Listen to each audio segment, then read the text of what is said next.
सभी को good evening. चलिए फटाफट लाइव होते हैं। जो लोग लाइव हैं वो शेयर कर दें भाई। बहुत दिन बाद मुलाकात हो रही है आपसे, थोड़ा हाल चाल ले लिया जाए, क्या कैसे चल रहा है।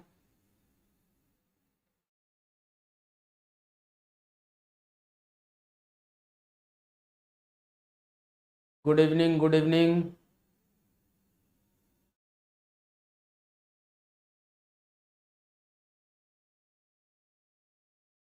जो लोग लाइव हैं वो शेयर कर दें, जल्दी से बाकी लोग भी आ जाएं।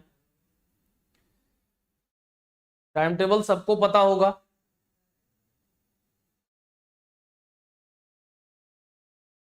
हाँ, बहुत दिन बाद आया हूँ और अब जो है रहूंगा। ढेर सारी समस्याएं थी, सबको मैंने निपटा लिया है।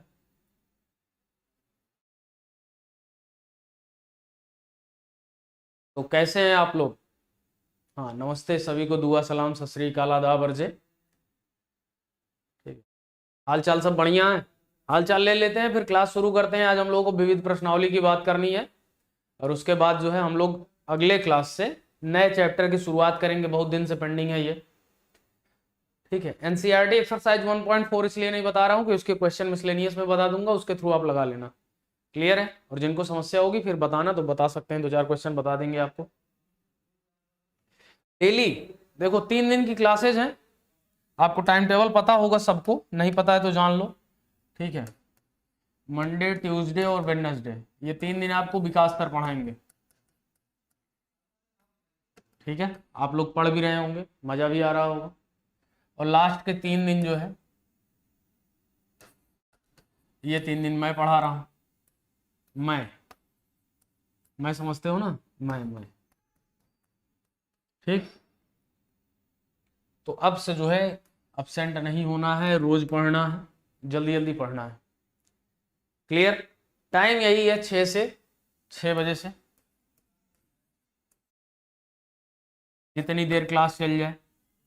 ठीक है, किसी को समस्या है? हाँ, हम बढ़िया भैया, दुआ है आप लोगों की। संडे को कपड़ा धुलना रहता है यार।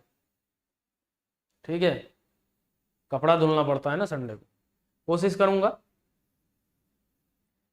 11th क्लास 7 बजे से चलती है, 7 से 8। ठीक है, इसके जस्ट बाद आपकी 11th की क्लास होती है।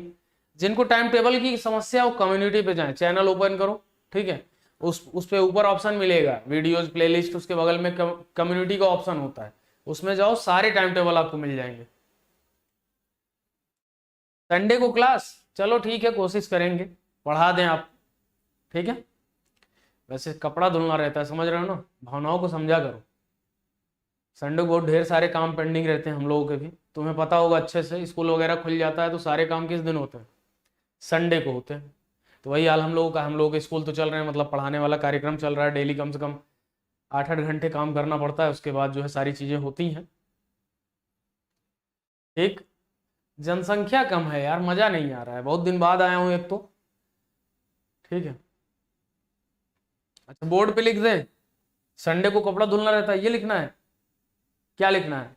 Time table. अच्छा, ये 12th क्लास है।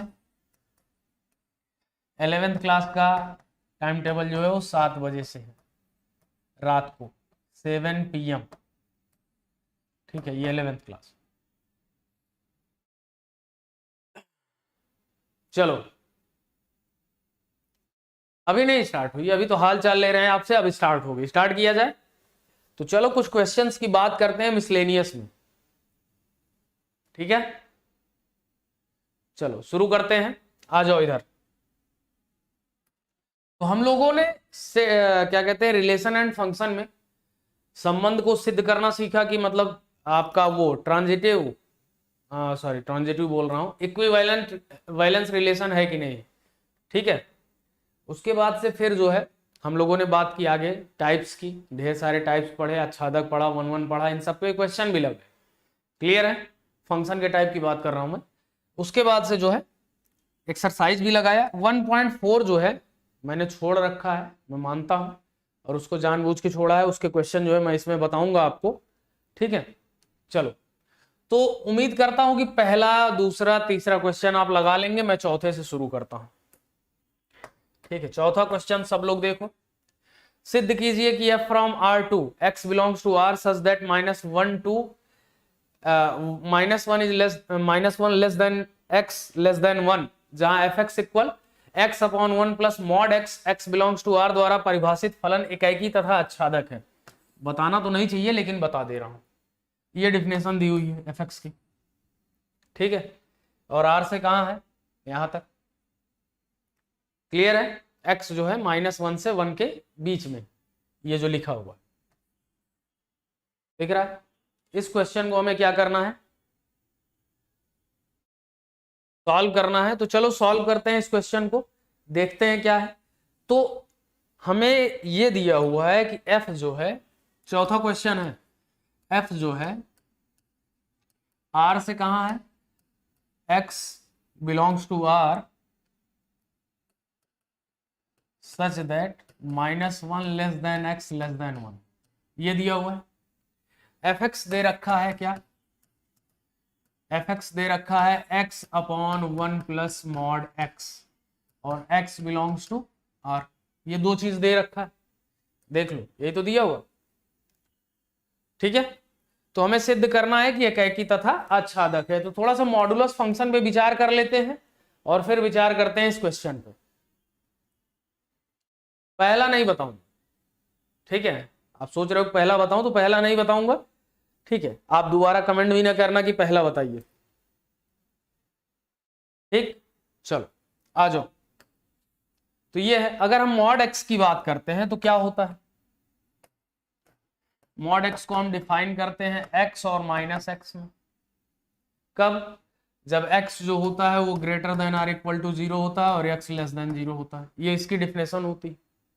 तो अगर उसकी हम बात करें इस डिफिनेशन की, तो x को -x से रिप्लेस करने के लिए आप क्या करोगे, तो आप fx को लिख सकते हो ऐसे, अगर आप डिफाइन करना चाह रहे हो इसको, x अपॉन 1 - x, कब, जब x जो है 0 से छोटा है, और x अपॉन 1 प्लस x जब x क्या है 0 से बड़ा है या उसके बराबर। ये मॉड को डिफाइन किया और इसी के सहारे फिर fx को हमने ऐसे लिख लिया, कोई समस्या नहीं होनी चाहिए, ठीक।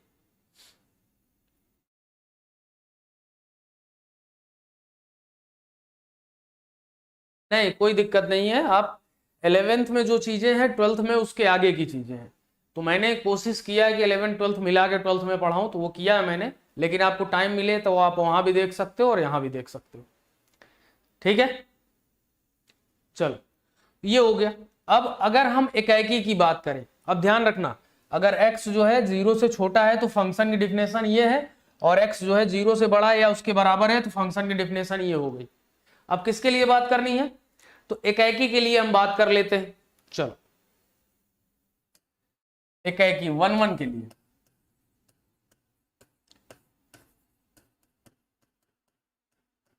ठीक है, 1 1 जिसको आप कहते हो, तो क्या होगा, इसमें पहली कंडीशन जो है, मान लेते हैं कि x जो है वो greater than or equal to 0 है। तो मान लेते हैं x1 x2 belongs to r, r में बिलोंग कर रहा है, तो fx1 बराबर fx2, यही तो करते हैं, fx1 बराबर fx2, ठीक है।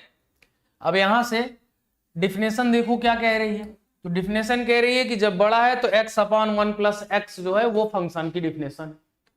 चलो लगा दो, यहां रख दो, तो x1 अपॉन क्या हो जाएगा, 1 plus x1 upon x2 upon 1 plus x2, definition लगा दी।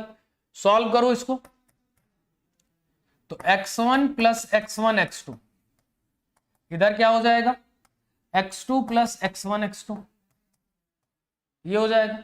अब यहां से x1 x2 क्या हो गया, कैंसिल आउट हो गया, तो x1 बराबर क्या मिल गया, x2 मिल गया, यानी कि इसके लिए 1 1 है, एकाकी है, यही तो पढ़ते हो कि x1 बराबर x2 मिल जाए।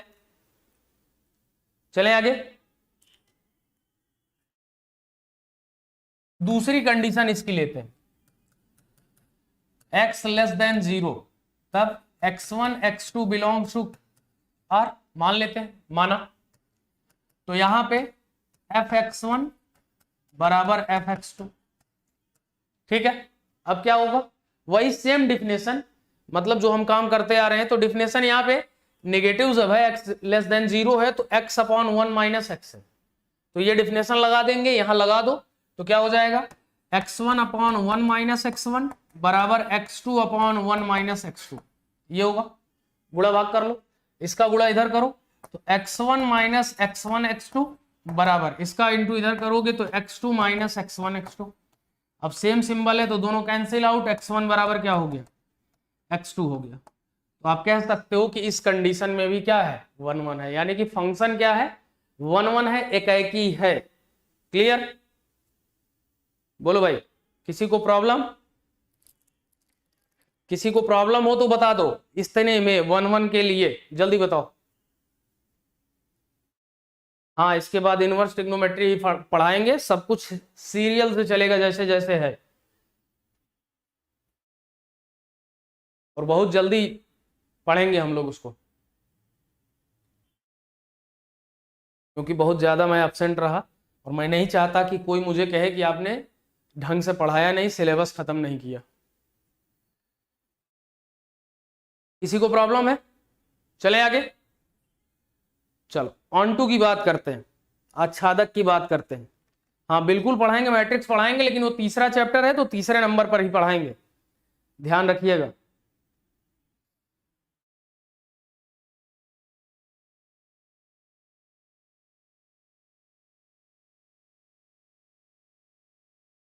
ठीक है, तो चलो आच्छादक के लिए बात करते हैं।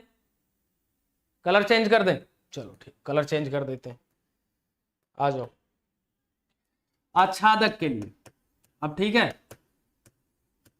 आच्छादक के लिए ऑनटू जिसको कहते हैं, तो ऑनटू के लिए क्या होता है कि एक कोई एलिमेंट आप सह प्रांत में मानते हो और उसका पूर्व प्रतिबिंब प्रांत में खोजते हो।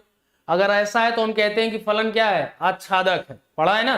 तो मान लेते हैं, पहला केस मान लेते हैं, x लेस देन 0 के लिए, आप कोई भी मान सकते हो, जो दिमाग में आ जाए वही मान लो, ठीक है। तो यहां पे अगर हम बात करते हैं, मान लेते हैं, माना y बराबर f x, y belongs to कहां, सह प्रांत में, और सह प्रांत क्या था,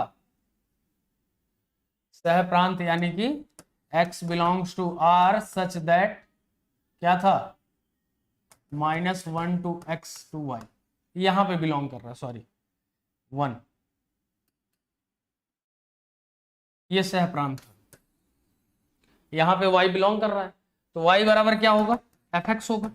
और एफ एक्स की डिफिनेशन क्या है इसके लिए, तो आप कहोगे x अपॉन 1 माइनस एक्स, ठीक है, इनटू कर लो y माइनस एक्स वाई बराबर x, इनको इधर इनको इधर, तो y बराबर क्या हो जाएगा, x plus x y, x common ले लो, x कॉमन ले लिया तो 1 प्लस वाई बराबर y, तो x बराबर क्या आ गया, y अपॉन 1 प्लस वाई, यानी कि x बिलोंग्स टू r था, ध्यान रखो, और r में यहां पे कोई भी वैल्यू रख लो हमेशा x का मान मिलेगा, इसलिए इसके लिए क्या है, 1 2 है, क्या है, ऑन टू है, यानी कि y का एक पूर्व प्रतिबिंब हमें क्या मिल रहा है, y अपॉन 1 प्लस वाई, तो y की कोई भी वैल्यू रख लो आपको x की वैल्यू मिलनी ही मिलनी है। आई बात समझ में,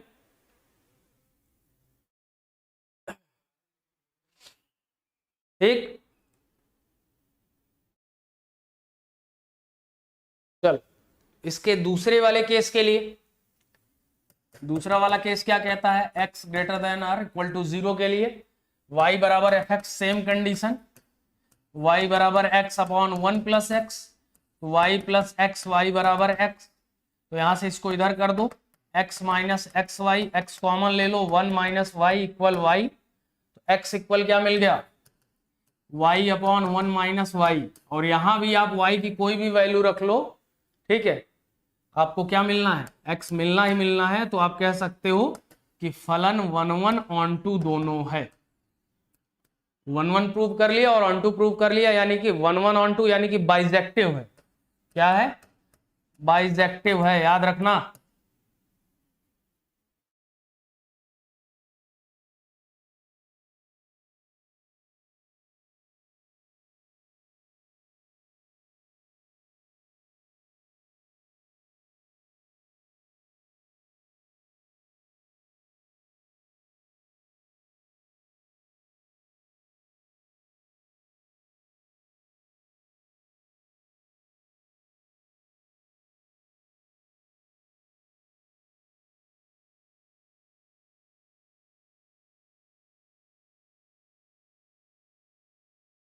पहले की वीडियो अगर नहीं देखे हो, समझ में नहीं आ रहा तो पहले उसको देखो ना। अब सोच रहे हो कि डायरेक्ट ही आएगा और एंड चल रहा है, एकदम खत्म होने वाला है, सब कुछ पढ़ने के बाद यहाँ पहुंचे हैं, तो कैसे काम चलेगा। हाँ स्पीड में, हम भी चाह रहे हैं कि स्पीड में।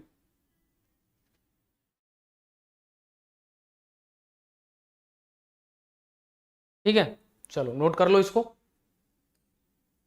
आगे बढ़ते हैं।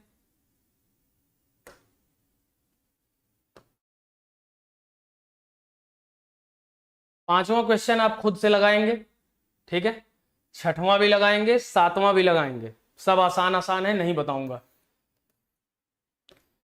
आठवां भी लग जाएगा, नौवां भी लग जाएगा। अब आ जाओ आप किस पे, 10वें क्वेश्चन पे। 10वां थोड़ा सा अलग है, ठीक है।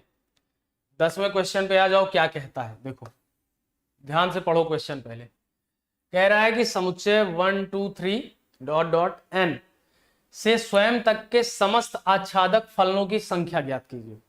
थोड़ा सा अलग है, यहां जो है बात कर लेते हैं इस क्वेश्चन की, क्योंकि कहीं भी ऐसा नहीं है कि आपको मिल जाए। 10वें क्वेश्चन का आंसर बताएगा कोई? बहुत आसान है।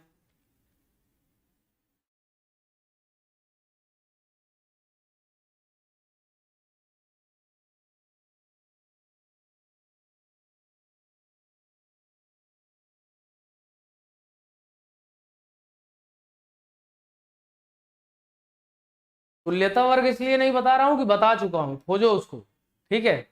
बार बार एक ही कमेंट करने से नहीं हो सकता, ठीक है।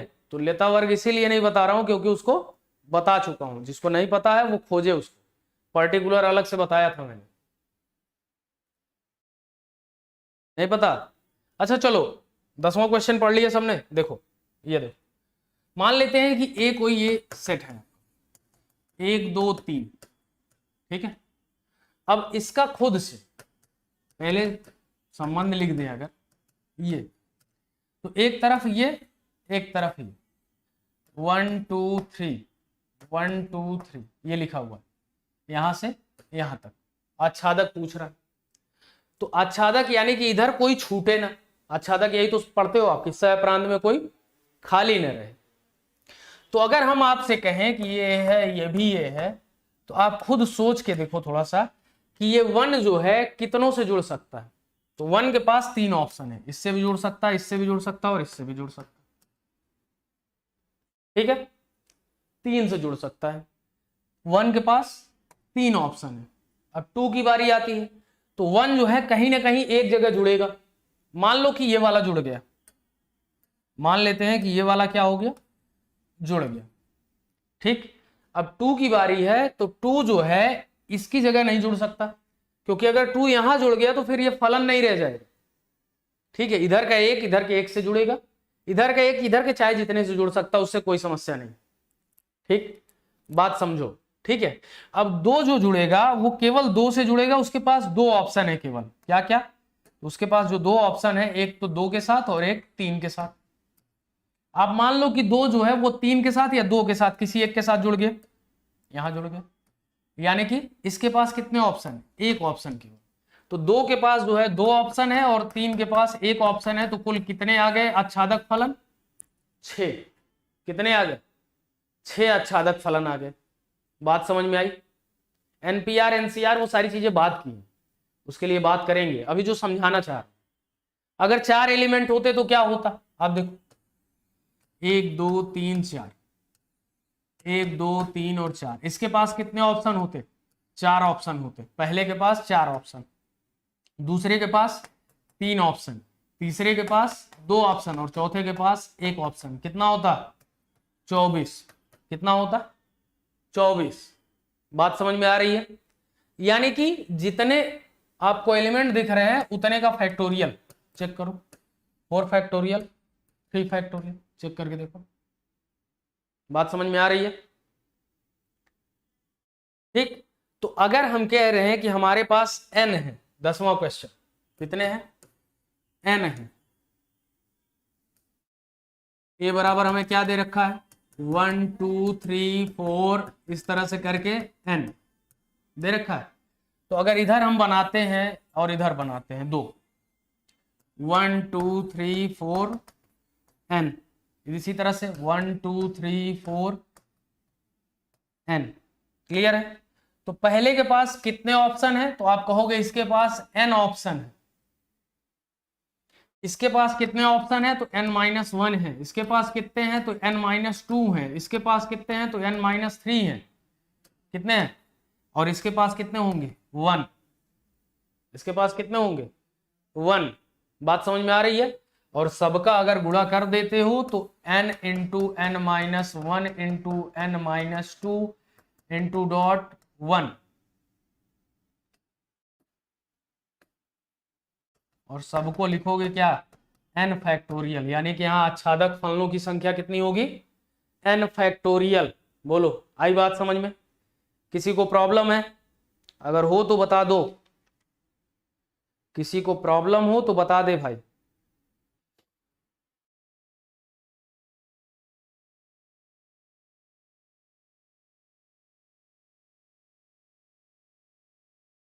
क्लियर है?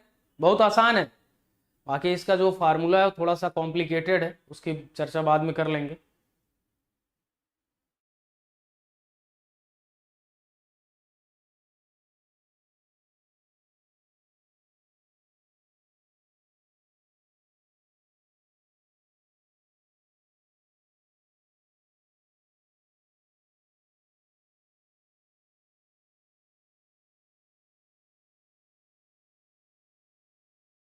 ट्वेल्थ का टाइम टेबल कम्युनिटी पे जाके देख लो, मिल जाएगा। चलो अगले क्वेश्चन पे चलो। 11th क्वेश्चन, ठीक है? 12th क्वेश्चन, 11th आप लगा लेना, 12th की बात करते हैं। 12th क्वेश्चन कह रहा है कि ए जो है ये द्विआधारी संक्रिया का सिंबल है, बराबर ए डिफरेंस बी का मॉड, ए माइनस बी का मॉड, तथा एक द्विआधारी संक्रिया ये है और एक ये है। ध्यान रखना ये ओ नहीं है, एक सिंबल है कोई जो कि क्या रिप्रेजेंट कर रहा है? द्विआधारी संक्रिया रिप्रेजेंट कर रहा है। ठीक है, तो ये द्विआधारी संक्रिया लग रही है तो ये मिल रहा है, और ये द्विआधारी संक्रिया लग रही है तो ये मिल रहा है। कह रहा है कि परिभाषित संक्रियाओं R बराबर द्विआधारी संक्रिया such that R cross R 2R। ठीक है, और इसके लिए भी सेम कह रहा है, पर विचार कीजिए, सिद्ध कीजिए कि ये जो द्विआधारी संक्रिया है क्रम विनिमेय है परंतु साहचर्य नहीं है। क्या कह रहा है? क्रम विनिमेय है परंतु साहचर्य नहीं है, और ये साहचर्य है परंतु क्रम विनिमेय नहीं है। पहले इसकी बात कर लेते हैं। साहचर्य है परंतु क्रम विनिमेय नहीं है। ठीक, पहली वाली क्या कह रहा है? क्रम विनिमेय है परंतु साहचर्य नहीं। क्लियर? तो अगर हम बात करते हैं 12th के पहले क्वेश्चन की, देखो ध्यान से देखना, पहले डिफिनेशन लिख लो दोनों। हमें क्या कह रहा है कि अगर ऐसा कुछ दिख रहा है बी, तो A mod A minus B का मॉड है, और अगर हमें ऐसा कुछ दिख रहा है तो ये क्या है? आपको कहाँ गया? ये ए मिल रहा है। क्या मिल रहा है? ए मिल रहा है। ठीक है, तो यहां से ए आ रहा है, ये दो चीज। तो इसके लिए कह रहा है कि क्रम विनिमेय है। क्या है? क्रम विनिमेय है। ध्यान से देखना, साहचर्य नहीं, साहचर्य नहीं है। और इसके लिए कह रहा है कि साहचर्य है, क्रम विनिमेय नहीं है। ठीक, ये दो चीज, इन दो चीजों की हमें बात करनी है। क्लियर? ध्यान से देखो।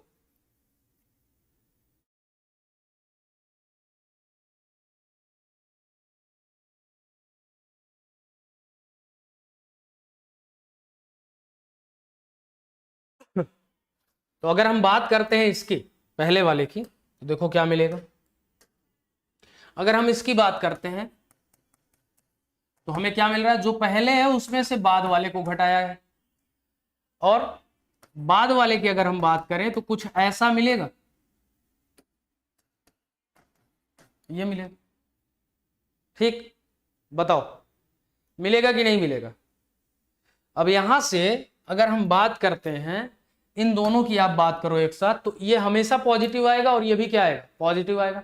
जैसे a बराबर 5 ले लो और 7 ले लो, अब इन दोनों में जो है यही वाला कार्यक्रम फिट करो, ये है, तो क्या होना चाहिए, 5 - 7 मॉड यानी कि -2 मॉड यानी कि 2, कितना मिला, 2 मिला।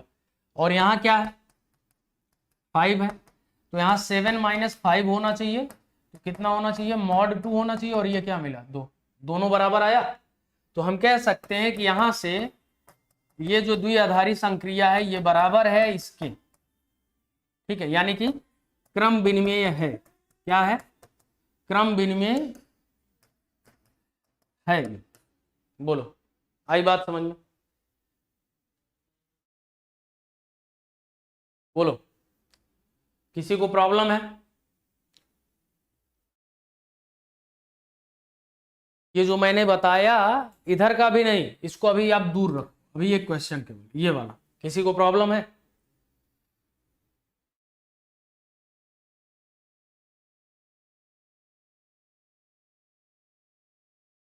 सही है, आगे चलें, साहचर्य के लिए बात करें, चलो साहचर्य के लिए देखते हैं क्या आएगा। ठीक, तो साहचर्य के लिए अगर 3 चीजें हैं ऐसे, मान लो कि ये संक्रिया पहले हम बी और सी पे लगा रहे हैं, और फिर से ये संक्रिया क्या है, ए बी पर पहले लगा रहे हैं और सी पर बाद में लगा रहे हैं, कुछ ऐसा, ठीक है, ए बी पर पहले लगा रहे हैं और सी पर क्या कर रहे हैं, बाद में लगा रहे हैं, तो तीनों क्या होना चाहिए, अगर ये बराबर आ जाए तो हम कहेंगे कि साहचर्य है, और बराबर नहीं आए तो साहचर्य नहीं है। हमें यह सिद्ध करना है कि बराबर नहीं होना चाहिए, क्लियर है, हमें यही तो देखना है। चलो, तो पहले इसकी बात कर लेते हैं, इसकी बात करोगे तो क्या मिलेगा, यहां से पहले ये वाली डिफिनेशन लगाओ, तो यहां से क्या होना चाहिए, आप कहोगे कि यहां से ये होना चाहिए,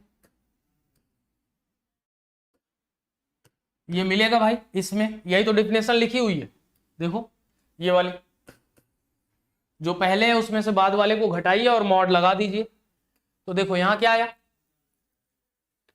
इसमें से इसको मॉड लगा दी, अब क्या है, तो इनमें से इनको घटा देना, घटा दो, तो यहां से क्या मिलेगा, a - b - c हो जाएगा, और यहां मॉड लग जाएगा, ये बराबर क्या लिखोगे, a - b + c, ये आ जाएगा, क्लियर है, a - b + c। अब दूसरे वाले की बात कर लो, इधर वाले की,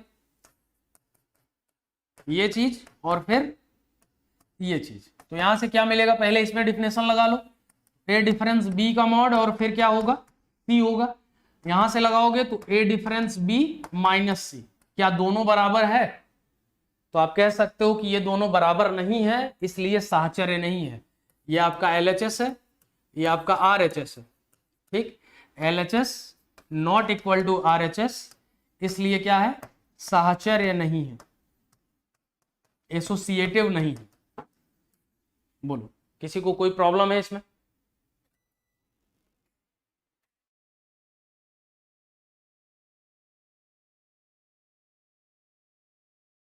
इंग्लिश मीडियम का बैच कब से स्टार्ट होगा, तो वो मान के चलो आपकी लगभग 28 के बाद, ठीक है, उसकी तैयारी चल रही है, आपको बता दिया जाएगा, ठीक है, मुझे जहाँ तक जानकारी है, हो सकता है पहले हो जाए, लेकिन मेरी जानकारी में यह है कि उसके बाद ही होना है, ठीक है, तो आप एक बार आशीष सर से पूछ लीजिएगा, वो आपको बता देंगे, ठीक, चले दूसरे वाले पे,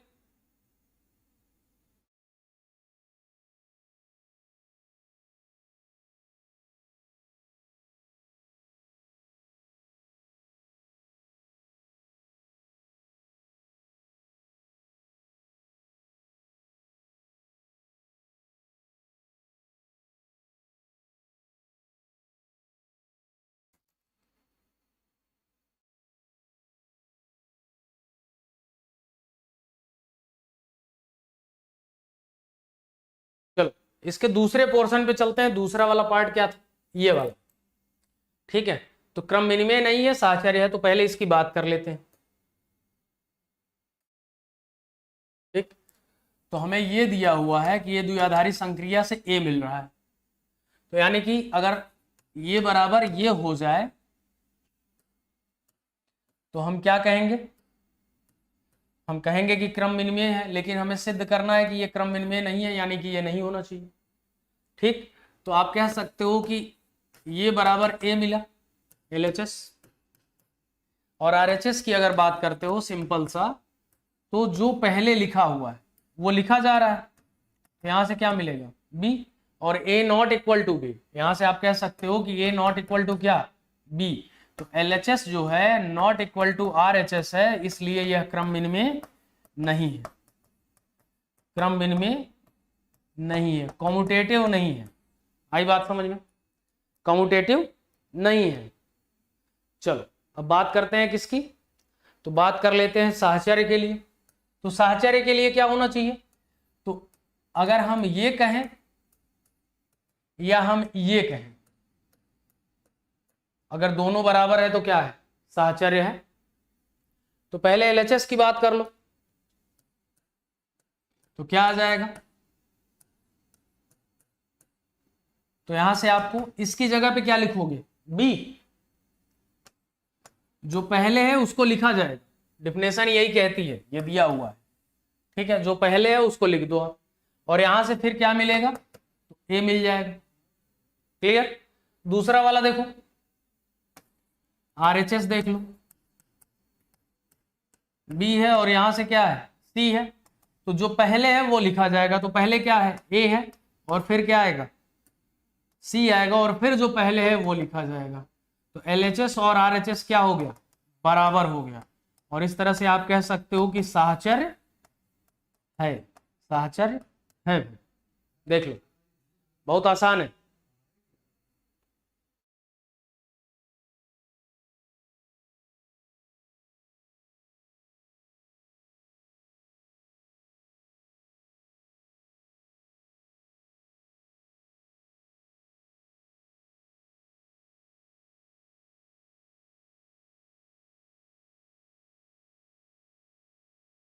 क्लियर है। चलो इसमें आगे देखते हैं, आगे क्या कह रहा है, इस क्वेश्चन में आगे विचार करो। कह रहा है कि पुनः सिद्ध कीजिए कि सभी ABC बिलोंग्स टू R के लिए ये है, ये दिख रहा है, अब इसकी बात करनी है। यदि ऐसा होता है तो हम कहते हैं कि संक्रिया ये संक्रिया पर वितरित होती है। क्लियर। चलो तो इसकी बात कर लेते हैं, ऐसा होता है कि नहीं होता है, लिख लो इसको। तो पहले क्या है, A है, फिर ये वाला सिंबल लगा है, फिर B है, फिर ये वाला सिंबल लगा है, फिर इधर क्या लगा हुआ है, अलग अलग दोनों को कर दिया है। ठीक, तो बराबर ये है, फिर ये है। ठीक, चलो तो LHS ले लेते हैं, LHS और RHS देख लेते हैं, बराबर आएगा तो हम कहेंगे कि ये वाली संक्रिया इस पर वितरित होती है, जैसे गुणन योगफल पे होता है। ठीक, चलो आ जाओ, तो यहां से क्या आएगा,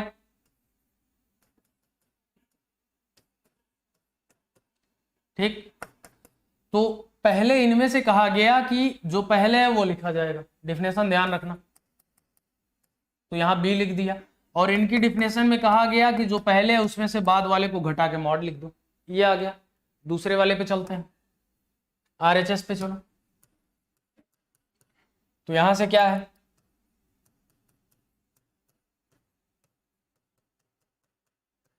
तो इनका और इनका डिफरेंस, फिर क्या है, इनका और इनके डिफरेंस का मॉड, यह है, और फिर इसमें कहा गया कि जो पहले है उसको लिखा जाएगा, जो पहले है उसको लिखा जाएगा, तो इसको लिख दिया जाए, दोनों बराबर है, तो आप क्या कहोगे कि ये इस पर वितरित होता है। क्या होता है, वितरित होता है। भाई बात समझ में आ रही है, ये वाली संक्रिया इस पर वितरित होती है, लिख लो, संक्रिया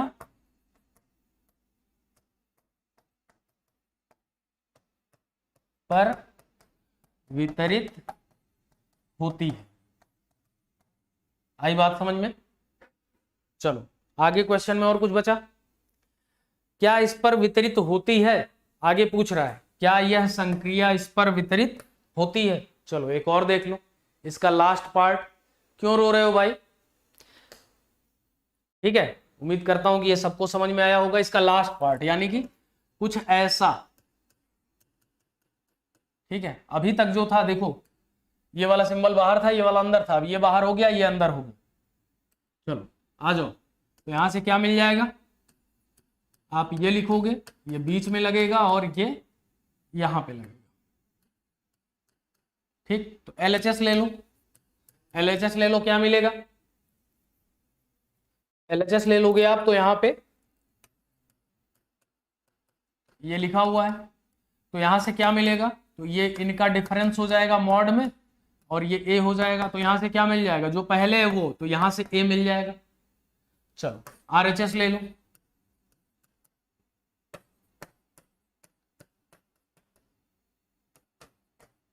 ये तो इनमें क्या है, जो पहले है वो लिखा जाएगा, ए लिखा गया, और इनमें क्या है, जो पहले है वो लिखा गया, और यहां से डिफिनेशन कहती है कि ये डिफरेंस ए यानी कि 0, इधर ए आ रहा है, इधर 0 आ रहा है, तो आप LHS नॉट इक्वल RHS कहोगे, ठीक है। और रिजल्ट क्या मिला, तो रिजल्ट आपको मिला कि ये संक्रिया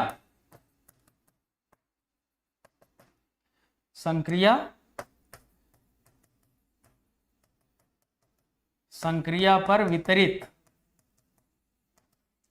नहीं होती है। आई बात समझ में।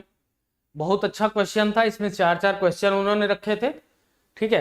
तो इस क्वेश्चन को एक बार सब लोग अपने मन से जरूर लगाना। किसी को प्रॉब्लम है, जितने लोग पढ़ रहे हो, किसी को प्रॉब्लम हो तो बता दे भाई।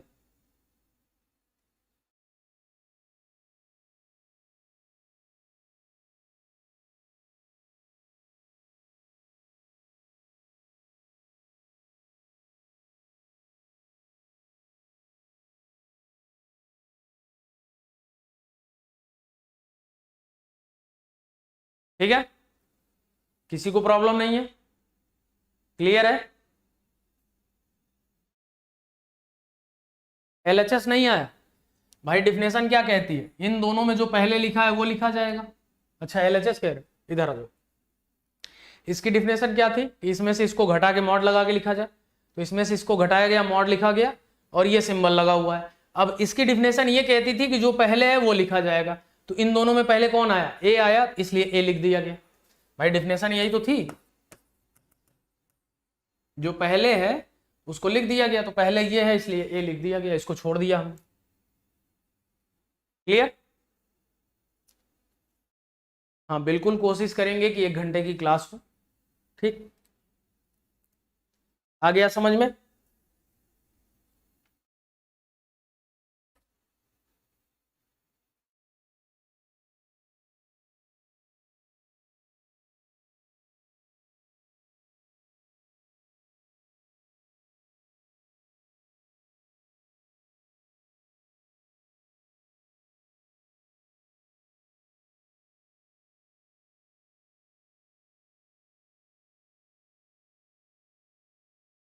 चलो आगे देखते हैं क्या है।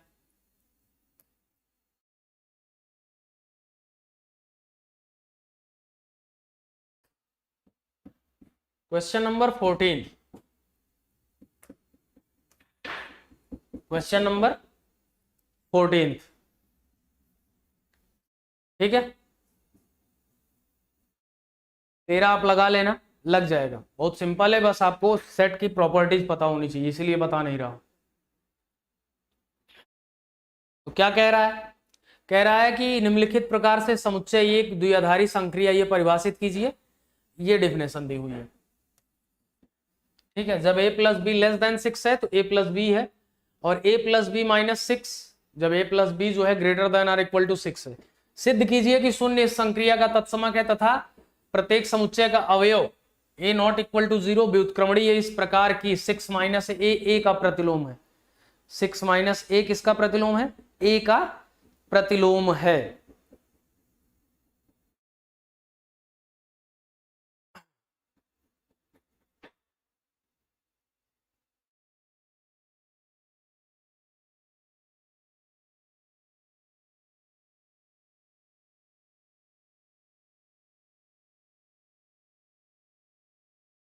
चलो तो इसकी बात अगर करते हैं तो तत्समक क्या होता है पहले, तो तत्समक हम बात करते हैं कि द्विआधारी संक्रिया लगाएं या ई में द्विआधारी संक्रिया ए के साथ लगाएं और ए मिल जाए, तो ई को क्या कहते हो?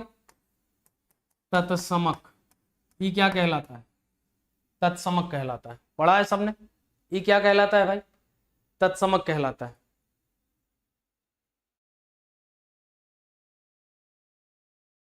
ई को आप क्या कहते हैं? तत्समक कहते हो कि नहीं, पहले ये बताओ।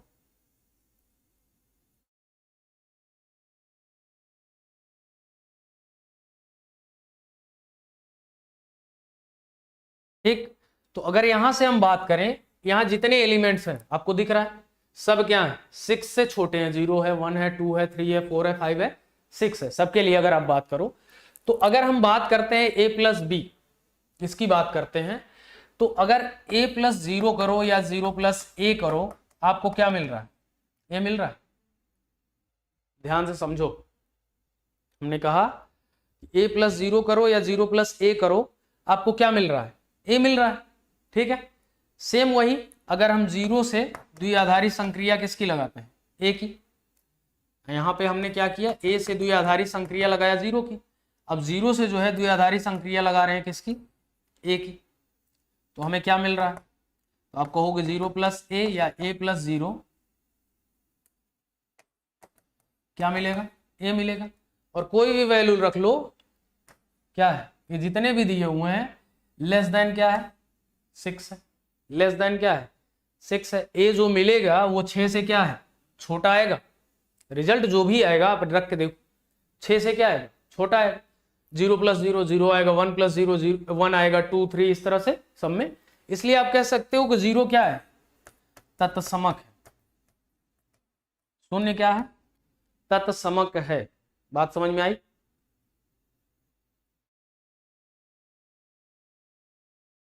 बोलो।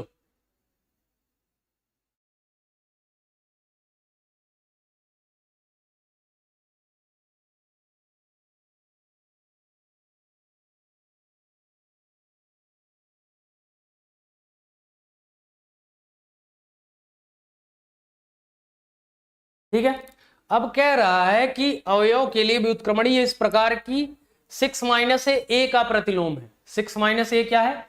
ए का प्रतिलोम है। तो व्युत्क्रमणीय कब होगा? अगर हम बात करें व्युत्क्रमणीय की, तो व्युत्क्रमणीय कब होगा भाई? ठीक है, तो व्युत्क्रमणीय की आप बात करते हो तो हम कह सकते हैं कि ए बिलोंग्स टू ए। ठीक है, कह सकते हो व्युत्क्रमणीय होगा जब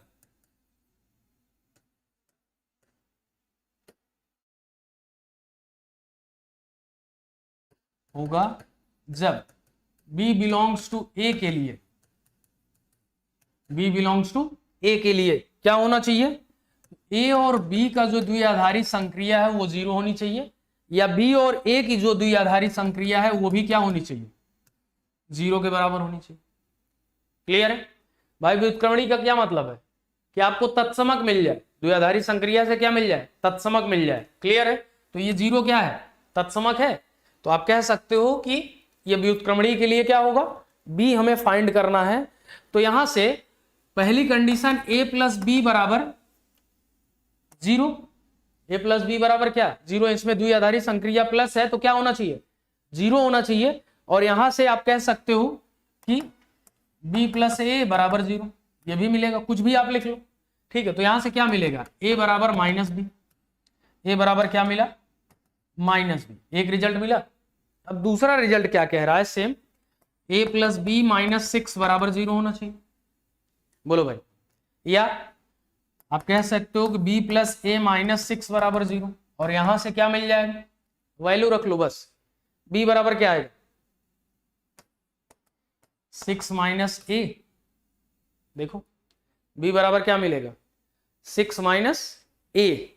ठीक है, और आप कह सकते हो कि A B belongs to A के लिए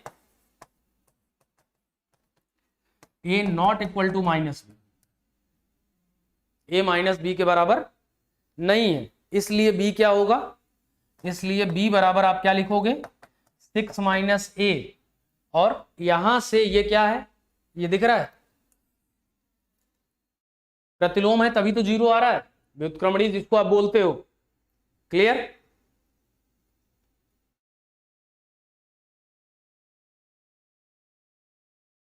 ठीक, तो आप कह सकते हो कि ए का प्रतिलोम है। मैं धीरे धीरे इसीलिए बोल रहा हूं, बीच बीच में पॉज लेके, कि जो बोलूं उस पर आप ध्यान दे सकें, सोच सकें। ठीक है, आई बात समझ में? तो इसको जो है थोड़ा सा अपने मन से फिर से लगाइएगा। ए नॉट इक्वल टू 0 और ए इनवर्स इक्वल 6 माइनस ए। ठीक, चलिए फिर आज की क्लास यहीं तक रखते हैं, फिर आपसे मिलते हैं अगली क्लास में बृहस्पतिवार को। याद रखना, अब 3 दिन जो है वो विकास सर की क्लास होनी है। लिमिट कॉन्टिन्यूटी शायद पढ़ा रहे हैं, आप अच्छे से पढ़िए, बहुत अच्छा पढ़ा रहे हैं वो। ठीक है, और कुछ लोगों को मेरी शकल नहीं पसंद है।